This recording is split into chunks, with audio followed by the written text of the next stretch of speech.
Let's bring him in tonight. Joining me in New York City, family law attorney, managing partner at matrimonial law firm Berkman, Bottger, Newman, and Schein. Jacqueline Newman is with us. Glad you're all here. Jacqueline, let me start here with the timeline here, right? We've been watching this trial and hearing about all these fights, fingers being severed, things being thrown, yet it isn't until they are separated that someone goes to court and police respond. Is that usual or unusual in a matrimonial breakup? And what does it tell us about the credibility of those claims? Yeah, I can't say that I'm shocked by it by any means. I do believe from just what I've seen so far and what I've heard is that this probably was a ploy to strengthen any kind of future divorce case that she was having. I mean, if any of this was happening and there was violence, there would have been reports before, there would have been something.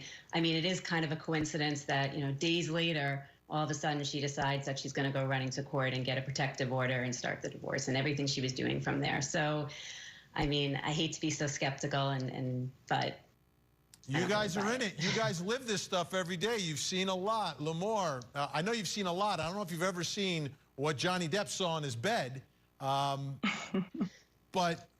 is that the type of thing that people that are going at it, that it's just like a war of the roses, to use a cliche, that things like this could happen? They always could happen. Did they happen in this case? We don't know. And I think something to remember is Amber Heard obtained a temporary restraining order against Johnny Depp. There's no finding of domestic violence by that order, right? So we're looking at the evidence now. I don't like the way she entered the elevator with her friends. 2 days later, did she really need to be protected from Johnny Depp? It's unclear. Yeah. John Delatorre, let me just ask you about what this fight was about.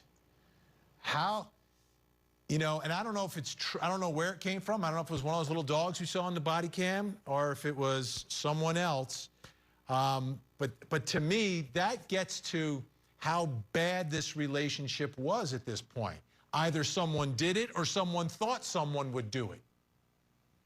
Yeah, and I think it's the second one, that someone thought someone had done it. And that shows a level of paranoia, a level of mistrust that was corrupting this entire relationship. So absolutely, could they have conspired to do this thing? I think it's pretty outlandish, but it's certainly possible. But I also think that it's more likely that someone thought or someone tried to make a joke and they end up taking it too far.